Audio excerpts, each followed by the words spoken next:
Mesdames, Messieurs, intervenants, participants, qui êtes pour beaucoup, je le sais, convaincus et même militants de l'amélioration de la qualité de l'air, en ouvrant ces rencontres à l'hôtel de région, je dois d'abord excuser Carole Delga, qui ne peut être avec nous aujourd'hui, mais nous a laissé un témoignage de son intérêt et de son engagement à nos côtés, et que nous découvrirons dans quelques instants.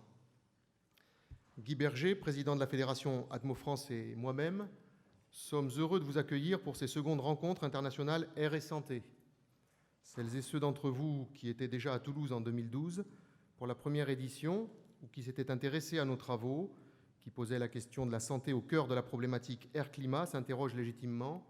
Depuis 7 ans, que s'est-il passé? Nous avions alors échangé sur l'exigence d'améliorer la qualité de l'air, d'approfondir nos connaissances sur l'impact de la pollution atmosphérique sur la santé, d'améliorer nos connaissances sur la présence de particules ultra-fines, de pesticides ou de perturbateurs endocriniens dans l'air, de porter l'ambition de garantir une égalité des citoyens vis-à-vis de la qualité de l'air qu'ils respirent. L'action de surveillance des ATMO est d'ailleurs, vous le savez, tout entière guidée par l'article 1er de la loi sur l'air et l'utilisation rationnelle de l'énergie, promulguée en 1996 par Corinne Lepage, ministre de l'Environnement. Chacun a droit à respirer un air qui ne nuise pas à sa santé. Nous mesurons, surveillons, alertons et les autorités compétentes réagissent, interdisent, réglementent, contrôlent. La loi d'orientation sur les mobilités qui doit être votée ce soir à l'Assemblée jouera certainement en faveur de la qualité de l'air. Jean-Luc Fugit, que je salue, président du Conseil national de l'air, député et rapporteur de la loi LOM, nous en dira certainement un mot. Nous agissons donc, mais est-ce suffisant ? Est-ce suffisant quand en France, la pollution atmosphérique est considérée comme la deuxième cause de mortalité prématurée, derrière le tabac et désormais avant l'alcool? Cancer, infarctus, maladies respiratoires. Je sais, ce n'est pas une façon de vous accueillir que de citer ces maladies, mais c'est pourtant bien de ceci dont nous devons parler. Comme nous devons parler de l'engagement des acteurs associatifs, économiques, des pouvoirs publics et des citoyens. Nous n'avons pas, je le crois, pris en compte les enjeux de qualité de l'air avec, par exemple, la même conviction sur l'urgence d'agir que celle déployée sur l'amélioration et le contrôle de la qualité de l'eau ou de la qualité alimentaire. Je ne veux pas opposer en disant cela, mais alerter, car chaque être humain respire de l'ordre de 14 000 litres d'air par jour, soit une dizaine de litres d'air par minute, et si nous pouvons mieux choisir l'eau que nous buvons, la nourriture que nous consommons, il est bien plus difficile de choisir l'air que nous respirons. La pollution atmosphérique tue. Elle tue d'abord les plus fragiles. Même égoïstement, chacun d'entre nous doit être concerné. Nous sommes tous fragiles à un moment de notre vie. Enfants, femmes enceintes, personnes âgées, malades. Elle tue également d'abord les plus déclassés socialement. C'est flagrant de par le monde, comme le rappelle l'OMS. Ça l'est aussi dans nos territoires. Gageons que les populations exposées à des dépassements de valeurs limites de dioxyde d'azote dans notre région, par exemple, à Perpignan, à Nîmes, à Montpellier ou à Toulouse, celles qui logent le long des rocades, ne sont pas parmi les plus favorisées. On estime leur nombre entre 10 000 et 15 000 sur ces 4 agglomérations en 2018. Je vous invite à ce titre à lire le bilan de la qualité de l'air et des émissions en Occitanie, publié par notre ATMO. Alors bien sûr qu'il est utile de nous interroger sur ce que nous avons fait et ce que nous faisons. Mais il est essentiel de nous exprimer publiquement sur ces questions, de vérifier que nous sommes en phase et que nous aurons les moyens de répondre objectivement, scientifiquement aux inquiétudes de la société civile, pour qui la pollution atmosphérique est la première préoccupation environnementale. Car aujourd'hui, des citoyens sont contraints d'organiser des protocoles de prélèvement et d'analyse d'urine pour connaître et révéler leur imprégnation au glyphosate. Ce n'est pas normal. Où sont les moyens dédiés à la recherche, à l'avancée des connaissances ? Aujourd'hui, les pouvoirs publics proposent une distance réglementaire qui serait de 5 à 10 mètres pour limiter l'usage de pesticides à proximité des habitations. Faut-il que des maires continuent leur mouvement d'interdiction de l'usage des pesticides sur leur territoire pour protéger les habitants ? Faut-il laisser aller jusqu'à l'affrontement verbal entre les agriculteurs, qui sont souvent les premières victimes des produits épandus, et leurs voisins, pour que des moyens suffisants soient déployés sur la mesure des pesticides dans l'air ? Et que les organismes de recherche en santé puissent enfin répondre à ces questions quotidiennes qui nous sont posées. Est-ce que les pesticides dans l'air sont dangereux pour ma santé ? Sont-ils responsables de la puberté précoce de ma fille, des problèmes de fertilité de mon fils ? À ce sujet, Dans les quelques campagnes de mesure que notre ASCA a réalisées sur l'évaluation des pesticides dans l'air, elle en a détecté la présence à des distances comprises entre quelques centaines et quelques milliers de mètres. Ainsi, le Lauragais est imprégné de produits destinés à la viticulture de l'Aude. Je vous invite à lire nos publications sur le sujet. Le législateur a créé des structures indépendantes au statut associatif dans lesquelles l'État, les collectivités, les activités économiques et les associations et personnalités qualifiées sont présentes et représentées. Ce sont les ATMO.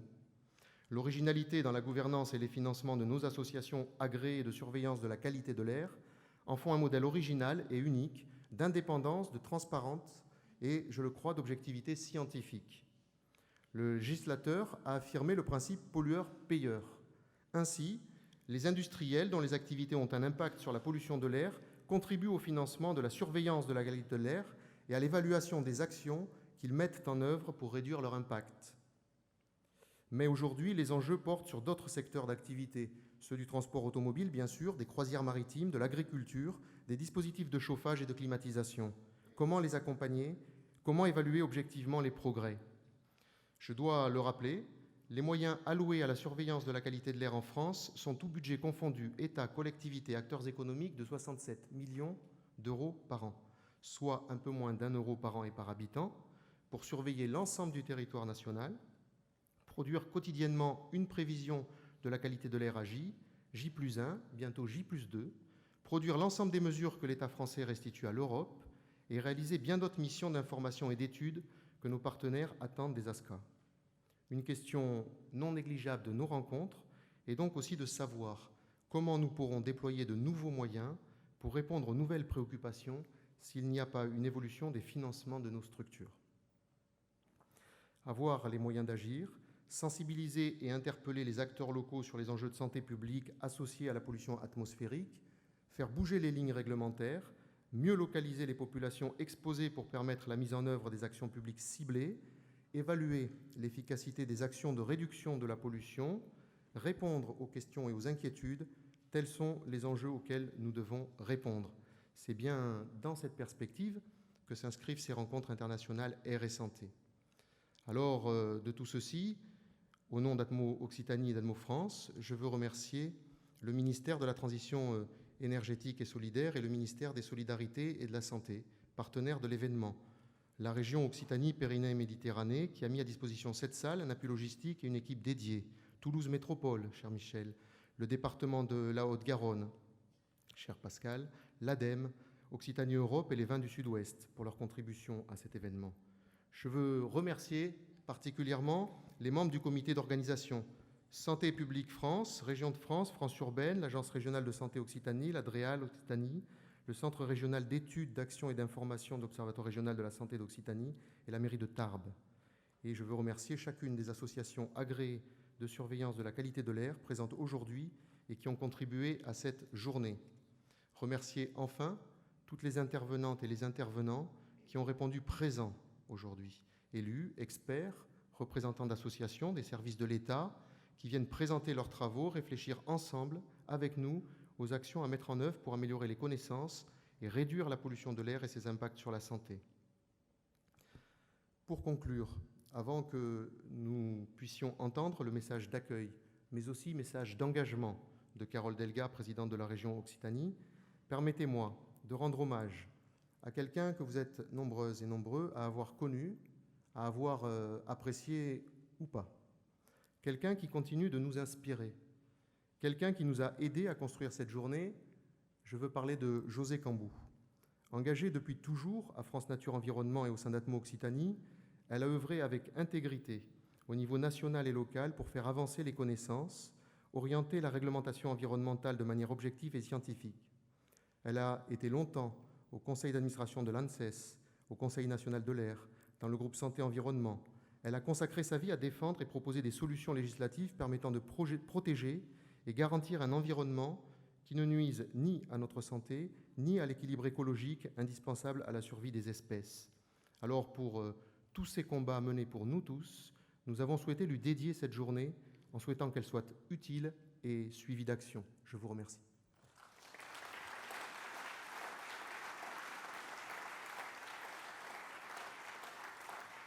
La région est très heureuse de vous accueillir aujourd'hui dans ses locaux, 5 ans après les premières rencontres Air, Climat, Santé et à la veille de la Journée nationale de la qualité de l'air.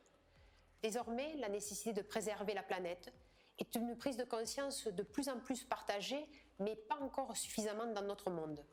Pourtant, c'est le sens de l'histoire et d'un avenir pour l'humanité.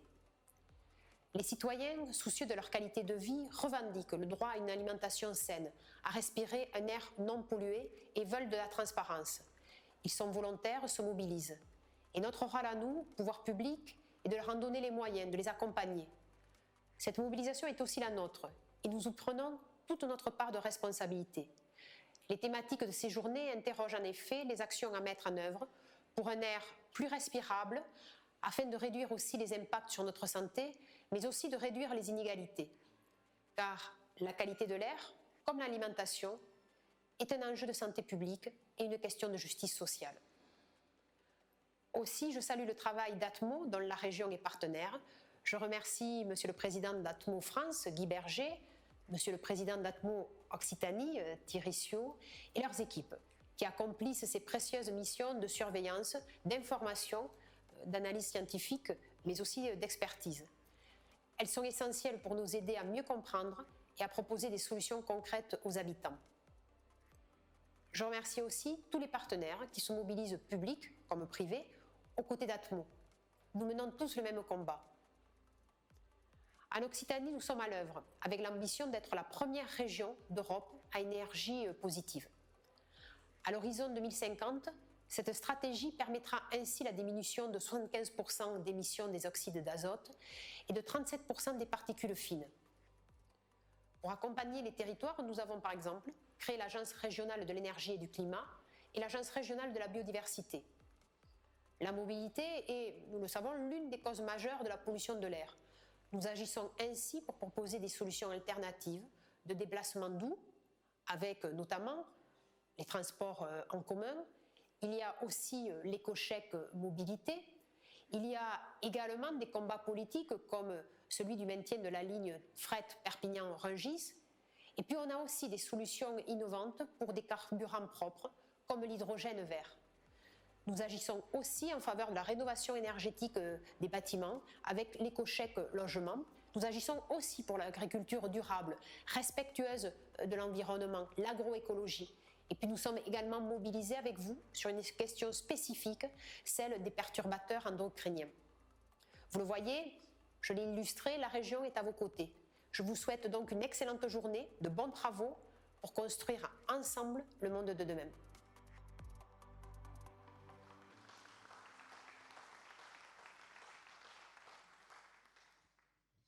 Bonjour à tous. Alors avant de nous engager dans le débat, pour finir l'ouverture de ces rencontres, on va donner encore la parole à Agnès Langevin, vice-présidente donc de la région Occitanie en charge de la transition énergétique et écologique. Et ensuite à Michel Ajoula, vice-président de Toulouse Métropole en charge de l'environnement et du développement local, ainsi qu'à Jean-Luc Fugit, député du Rhône et président du Conseil national de l'air. J'invite donc Agnès Langevin à venir s'exprimer. Bonjour à toutes, bonjour à tous. Vous avez vu, malgré l'inscription silence sur le t-shirt de la présidente Carole Delga, la région ne se tait pas sur ces sujets et même très engagée. Vous l'avez entendu, en termes bien sûr d'atténuation au regard donc des émissions de gaz à effet de serre, avec une politique ambitieuse en termes d'énergie, puisque nous souhaitons de façon très déterminée devenir la première région à énergie positive en Europe. Sur les mobilités, la présidente l'a rappelé, avec vraiment un engagement très fort au niveau des trains du quotidien, même si les relations avec la SNCF ne sont pas toujours évidentes, en tout cas sur le plan de l'engagement financier, nous sommes au rendez-vous de nos engagements. Un plan hydrogène vert ambitieux avec une mobilisation financière de 150 millions d'euros avec des premières traductions au niveau de l'achat de locomotives et de trains à hydrogène, en collaboration avec d'autres régions d'ailleurs, avec nos premières centrales également de production d'hydrogène vert sur l'écosystème aéroportuaire de Blagnac, une déclinaison future Tarbes-Lourdes depuis tous les autres aéroports sous tutelle régionale. Et puis, sur les mobilités, elle l'a rappelé, l'éco-chèque, donc l'accompagnement des ménages pour changer leur véhicule, puisque là, ça a été vraiment un des messages forts de la crise des Gilets jaunes. Nous devons accompagner l'ensemble des ménages, des citoyens de la région dans cette transition énergétique et écologique. L'agriculture aussi, un secteur fortement émetteur en termes de gaz à effet de serre, mais aussi d'émissions de pesticides dans l'air. Donc un programme également très ambitieux au niveau de l'agriculture bio, de son développement, de son maintien, puisque nous compensons le retrait, en tout cas nous compensons le fait que les enveloppes budgétaires ne soient plus au rendez-vous pour le maintien de l'agriculture bio. Nous sommes une région avec une forte dynamique en la matière, avec l'organisation de circuits courts. Nous avons engagé un plan alimentation dans les lycées pour un approvisionnement de produits locaux et bio dans les lycées. C'est 22 millions de repas chaque année. Donc on voit évidemment le levier majeur que ça constitue, un engagement zéro plastique à partir de cette rentrée dans les lycées. Bref, vous le voyez, nous sommes très proactifs dans toutes ces politiques sectorielles qui nous permettent donc de limiter les pollutions au niveau de l'air. Pour autant, nous sommes confrontés, Thierry Suot l'a rappelé, à des interpellations citoyennes de plus en plus exigeante, et c'est bien normal. Ça montre l'appropriation par les habitants des questions environnementales, mais aussi des questions sanitaires. Nous avons, par exemple, le mouvement du collectif des glyphosates dans les urines, qui est né en Ariège et qui maintenant a essaimé dans toute la France. Je me suis moi-même testée et je peux vous dire que je ne vis pas dans un environnement d'agriculture intensive. Pour autant, je suis positive et bien au-dessus du seuil en termes de glyphosate dans les urines. Nous avons eu cet été des mesures aussi citoyennes accompagnées par France Nature Environnement sur la pollution liée aux bateaux de croisière dans le port de Sète, avec des résultats là aussi d'exposition très inquiétants. Et nous avons, alors même si le débat est techniquement plus complexe, la situation assez dramatique à Salsigne avec la pollution arsenique qui a été aggravée par les récentes inondations dans la vallée de l'Orbiel, avec des inquiétudes bien légitimes des parents d'élèves. Bref, nous devons, face à ces interpellations citoyennes, je pense, monter en compétence sur les questions de l'air, de la santé, faire le lien, bien expliquer aux citoyens, parce que c'est une question bien sûr environnementale, mais aussi une question de lutte contre les inégalités. On sait où vivent les populations plus vulnérables et on sait combien elles sont plus exposées, notamment aux pollutions liées aux rocades, à la mobilité automobile. Donc c'est vraiment pour nous une question majeure d'aménagement du territoire. Et donc au-delà des politiques qui ont été rappelées par la présidente, je pense qu'il est temps pour nous de faire de la question de l'air une question vraiment d'aménagement du territoire. Il faut que cette question soit transversale et que nous puissions mesurer, faire finalement des études d'impact sur la qualité de l'air pour chaque programme ou dispositif que nous déployons en région. Je pense bien évidemment aux politiques portuaires, mais pas que, à l'aménagement du territoire, quand nous contractualisons avec notamment des territoires de projet, que ce soit des communautés de communes, des parcs, des PETR. Nous devons mettre la question de la qualité de l'air au centre de ces projets, au centre de ces feuilles de route communes. Et là, nous avons vraiment un enjeu, je pense, au niveau régional d'accompagnement des territoires pour vraiment avoir des outils aussi, des outils prospectifs pour aménager le territoire, des territoires qui sont soumis en grande partie à une forte pression démographique. En Occitanie, c'est chaque année 50 000 nouveaux habitants. Donc nous voyons bien combien ça génère de mobilité, d'infrastructures et donc de sources d'émissions de polluants. Les régions sont chefs de file climat, air, énergie, vous le savez. L'énergie est haut dans l'agenda politique. La biodiversité commence à l'être. Évidemment, tout ça dans une logique de lutte contre le réchauffement climatique. Les questions d'air et de santé, de mon point de vue, n'y sont pas encore. Donc nous avons, nous, conseillers régionaux, à vraiment travailler cette appropriation et à pouvoir rendre beaucoup plus lisible, visible ces politiques en matière de qualité de l'air. C'est la raison pour laquelle, alors là je prends une autre casquette qui est la mienne au sein de l'Association des régions de France, puisque je copilote la commission de transition écologique et énergétique, et donc bien conscient de ces progrès que nous avons à faire en matière de politique de l'air au niveau des régions. Nous avons donc créé un groupe de travail sur air et santé qui sera piloté par Éric Fournier, qui est conseiller régional vice-président en Auvergne-Rhône-Alpes, qui est président d'Atmo Auvergne-Rhône-Alpes et qui donc réunira pour la première fois un groupe de travail là en octobre.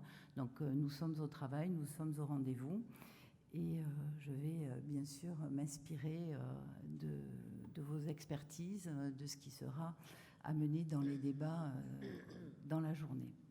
Merci à vous et bons travaux. Bonjour à tous et à toutes, et surtout bienvenue à Toulouse, où nous vous accueillons avec la chaleur qui nous caractérise, vous le savez tous. Je voudrais tout d'abord apporter mon salut au député et président du Conseil national de l'air, Jean-Luc Fugit, à Madame Langevin qui vient de s'exprimer et qui parlait au nom de Madame Carole Delga, qui nous accueille dans ses locaux, et puis tout particulièrement au président d'Atmo France et Occitanie, Guy Berger et mon ami Thierry Siot. Permettez-moi tout d'abord, très brièvement, d'excuser notre président de Toulouse Métropole, le maire de Toulouse, Jean-Luc Moudin, qui est pris par des engagements et qui regrette profondément de ne pas pouvoir être parmi nous aujourd'hui pour ces deuxièmes rencontres internationales air et santé, organisées, comme vous l'avez rappelé tout à l'heure, pour la première fois en 2012 à Toulouse, par la Fédération Atmo et France et Atmo Occitanie.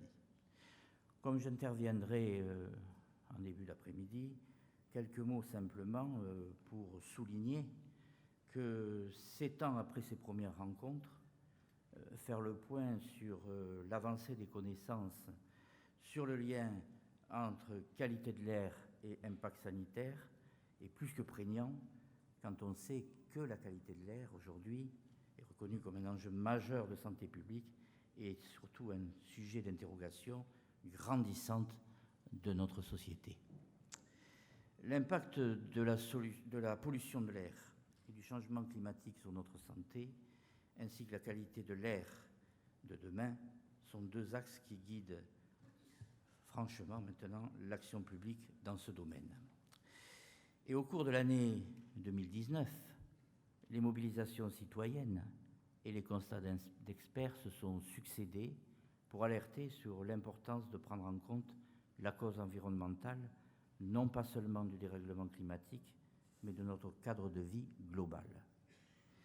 Rappelons-nous, en février 2019, l'Organisation des Nations Unies pour l'alimentation et l'agriculture, FAO, a alerté sur les risques que la chute de la biodiversité pouvait engendrer sur notre sécurité alimentaire. En mai La plateforme intergouvernementale sur la biodiversité et les services écosystémiques de l'ONU a annoncé qu'une espèce vivante sur 8 était menacée d'extinction.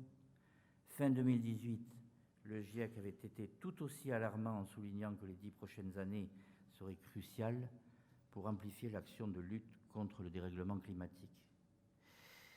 Et à l'heure du réchauffement climatique, il est donc plus que fondamental d'accélérer la transition écologique de notre société, ce qui implique à la fois une action plus volontariste, plus innovante sur la qualité de l'air et les enjeux de santé publique associés, la transition énergétique, les déplacements propres du quotidien, l'alimentation saine de proximité et la nature en ville.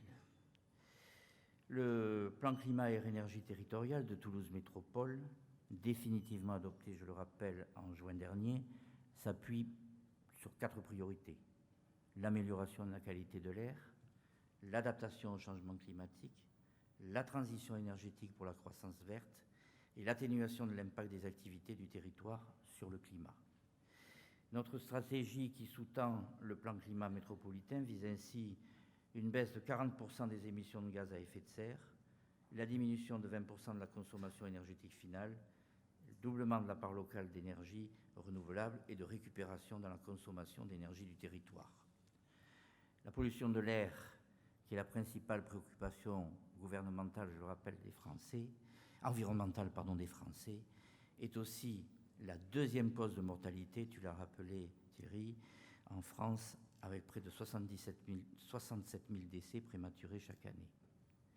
Et pour répondre à ces enjeux de santé publique, Toulouse Métropole s'est engagée aux côtés de l'État et de la région pour s'inscrire dans des actions d'amélioration de la qualité de l'air qui constituent le volet R de son PCEAT, composé de 23 actions en faveur de l'amélioration de la qualité de l'air pour les 750 000 administrés de la métropole toulousaine. Mais, même si l'agglomération toulousaine bénéficie de conditions favorables à la dispersion des polluants atmosphériques et que la qualité de l'air ne cesse de s'améliorer ces dernières années, les seuils réglementaires concernant les dioxydes d'azote sont encore dépassés de manière récurrente et une population de l'ordre de 8 000 habitants est exposée à des niveaux supérieurs au seuil de valeur limite pour la protection de la santé.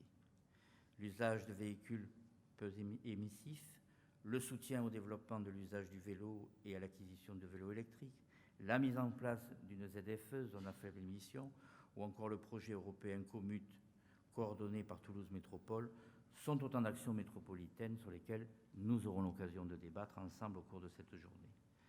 C'est pourquoi je tiens encore à remercier et à féliciter Guy Berger, Thierry Siot, président d'Atmo France et Occitanie, et Madame Thilac, la cheville ouvrière de ces rencontres, de nous offrir l'opportunité d'aller plus loin, ensemble, sur une problématique qui s'impose à tous, une problématique faisant fi des limites territoriales et qui nous amène à plus de coopération transnationale. Alors, très bonne journée de travail et d'échange à tous et à toutes. Je vous remercie. Bonjour à toutes et à tous. Je vais essayer de ne pas être trop long pour ne pas dépasser et déborder sur le temps de la première session.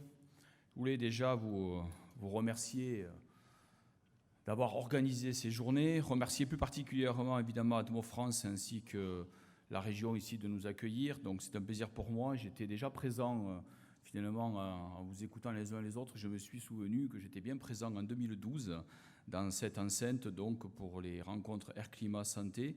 J'y étais en tant que simple administrateur d'Atmo Auvergne-Rhône-Alpes et ce qu'on appelle, je crois, personnalité qualifiée puisque je suis un ancien chercheur de métier donc dans le domaine de la chimie. Comme quoi la chimie peut conduire en tout cas au moins jusqu'à l'Assemblée nationale. Donc j'ai le plaisir de me retrouver ici à Toulouse, tout simplement parce que, peut-être l'avez-vous compris, même si je suis député du Rhône, mon accent fait que j'ai un attachement particulier à la région Occitanie, dont je suis originaire, mon département d'origine étant le département de l'Aveyron. J'avais promis que je le citerais à mes amis aveyronnais, donc je le fais. Et ayant conduit mes 8 ans d'études supérieures dans cette belle ville de Toulouse, je suis évidemment ravi de me retrouver à Toulouse. Donc j'ai la chance parce que je considère que c'est une chance de présider le Conseil national de l'air Mais à l'Assemblée nationale, donc, je suis membre de la Commission du développement durable et de l'aménagement du territoire et je suis aussi par ailleurs membre du Conseil national de la transition écologique. Et cet après-midi, quand j'interviendrai à nouveau, on parlera entre autres de la loi d'orientation des mobilités dont je suis rapporteur. Cette loi qui sera votée cet après-midi en mon absence, mais rassurez-vous, j'ai pris toutes mes précautions pour que ma délégation de vote puisse être prise en compte, bien entendu. Je ne pouvais pas rater cet événement ici aujourd'hui. Un mot rapidement sur le Conseil national de l'air avant de parler un petit peu du programme de cette journée et vous dire ce que j'en pense et ce que j'en attends. Le Conseil national de l'air, je sais que certains d'entre vous connaissent parfaitement ce que c'est, peut-être d'autres un peu moins. Et donc, je rappelle qu'il a été instauré en 1998. Moi, je ne le préside que depuis un an, donc je suis un jeune président, je suis jeune d'ailleurs, mais un jeune président du Conseil national de l'air. Donc, il a été instauré en 1998, après l'adoption de la loi dont on a parlé tout à l'heure, la loi sur l'air et l'utilisation rationnelle de l'énergie, donc la fameuse loi LOR, donc promulguée le 30 décembre 1996. C'est une instance, ce Conseil national de l'air national, donc consultative, qui associe les parties prenantes qui traitent spécifiquement des questions relatives à la qualité de l'air extérieur et aussi intérieur. J'insiste, parce que c'est un sujet que je veux voir porté beaucoup plus par le Conseil national de l'air. Je pense que nous en faisons trop peu sur ce sujet, mais bon, nous y reviendrons. Donc les membres du Conseil national de l'air sont issus de 6 collèges, l'État, les collectivités, les associations, les professionnels, les syndicats, les personnalités qualifiées. Et ce Conseil national de l'air est saisi par le ministère de la Transition écologique et solidaire de tous les sujets concernant la lutte contre la pollution atmosphérique et l'amélioration de la qualité de l'air. Pour moi, c'est un lieu assez unique finalement d'information, de débat, mais aussi de production d'avis et de propositions. Et je compte en faire un lieu de plus en plus actif.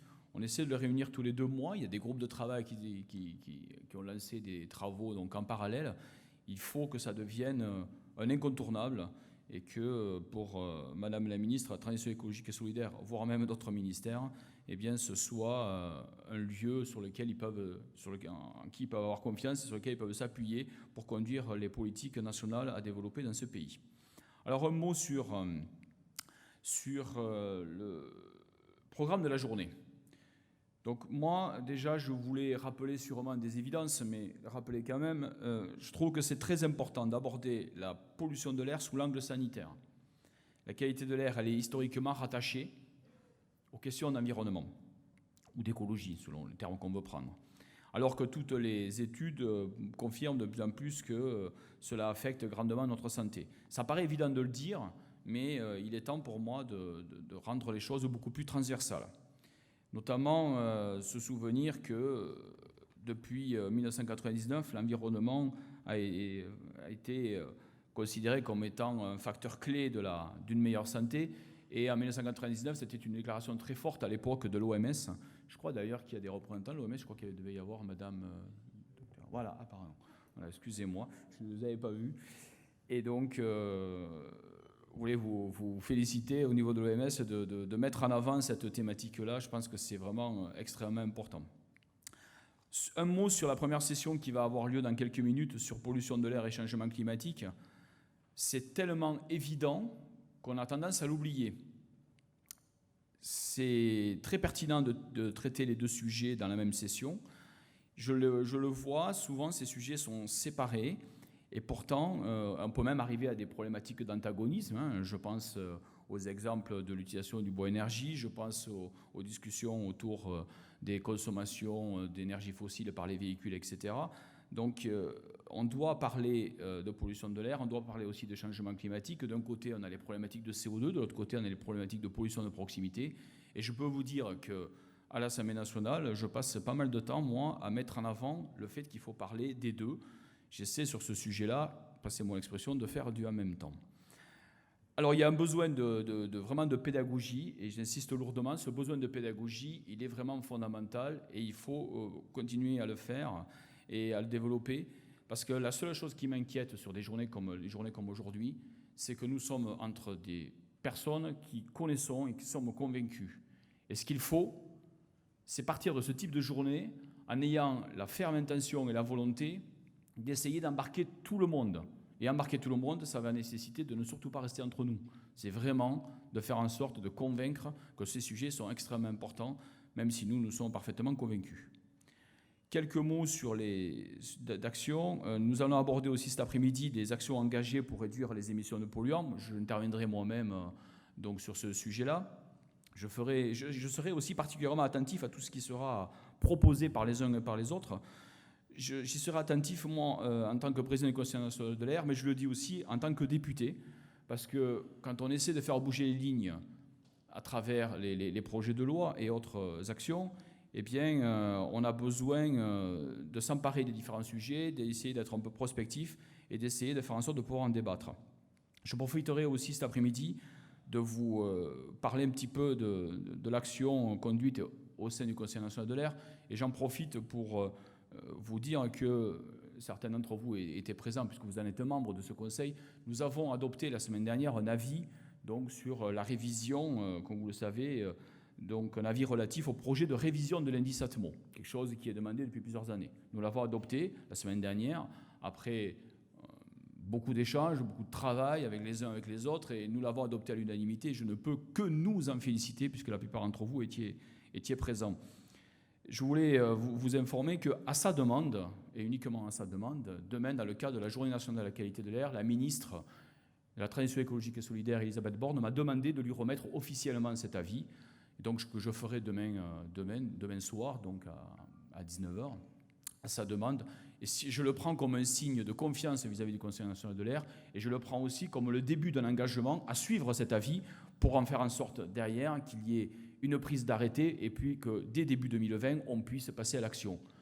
Donc je m'en réjouis et vous pouvez compter sur moi pour ne pas lâcher l'affaire et être très vigilant sur le fait que l'avis sera suivi d'un arrêté et d'une entrée en vigueur au 1er janvier prochain, ou au plus tard, quelques mois plus tard, mais j'aimerais bien que ce soit au 1er janvier. Je serai aussi attentif cet après-midi à nos travaux sur la 3e session, notamment sur la question des inégalités. C'est un sujet qui m'interpelle beaucoup et j'espère apprendre des choses et peut-être ouvrir mon esprit sur des thématiques auxquelles je n'ai pas nécessairement bien réfléchi jusqu'à maintenant. J'ai toute l'humilité de le reconnaître. En fait, quand je regarde le programme de la journée, je suis aussi assez épaté parce que je trouve que le programme est particulièrement riche. Il y a un panel d'intervenants de très haut niveau.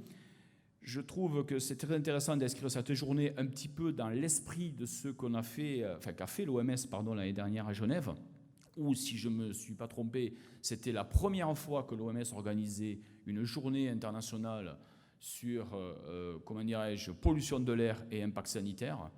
Donc c'était à Genève en fin octobre, début novembre dernier. Moi j'ai eu la chance de m'y rendre, c'était remarquable. J'ai d'ailleurs été assez impressionné parce qu'on parle souvent des 7 millions de morts. 7 millions de morts. Donc annuels, en raison de la pollution de l'air. Et j'ai été assez impressionné de voir la mobilisation dans certains pays, et même la mobilisation dans certains pays dont j'avoue franchement que je n'imaginais pas qu'ils étaient aussi engagés. Je pense notamment à certaines actions qui me reviennent comme ça à l'esprit, que j'ai vues du côté de la Colombie. Et j'ai trouvé ça assez remarquable. Et donc, par rapport à la journée et au programme et à tous les intervenants qui sont présents, je trouve que la dimension internationale est évidemment importante. Je suis très content en tant qu'ancien chercheur de voir qu'il y a une place donnée à la recherche qui n'est pas négligeable dans cette journée. Donc ça me réjouit beaucoup. Je crois que tout ce qui va se passer aujourd'hui, ça va pouvoir nourrir notre réflexion. Et cette réflexion, elle doit nous conduire à avoir des actions très collectives.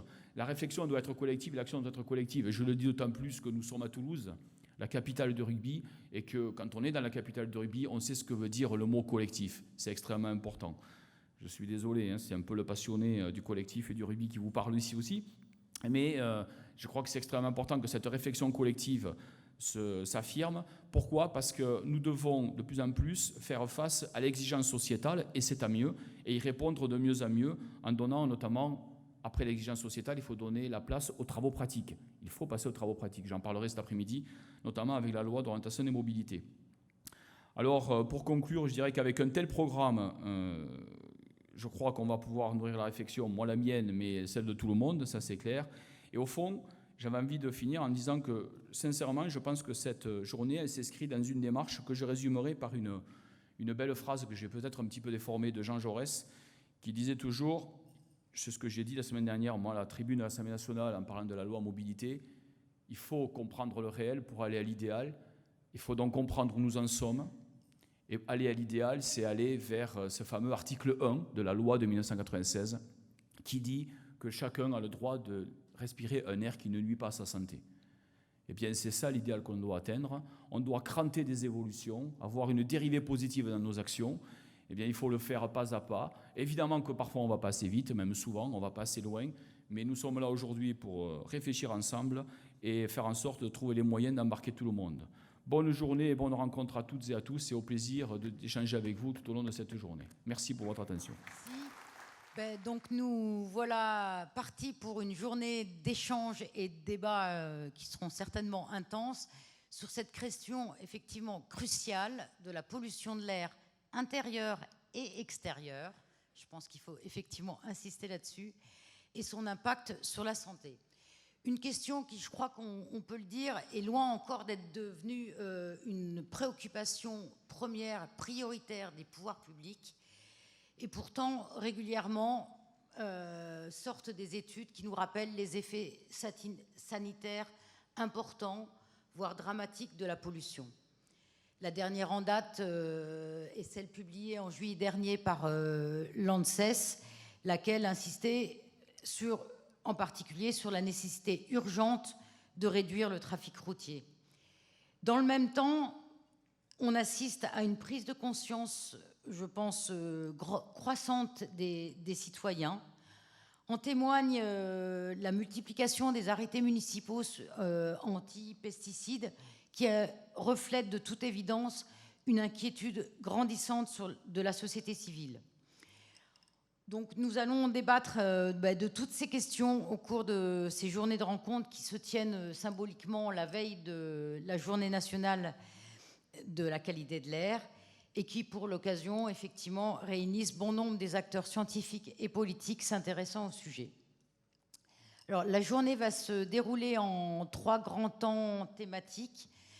Au cours de chacune de ces sessions, on commencera par écouter 4 à 5 experts qui s'exprimeront, poseront le sujet abordé sous différents angles durant une dizaine de minutes. Puis ces interventions seront suivies d'une table ronde avant que nous vous donnions la parole dans la salle.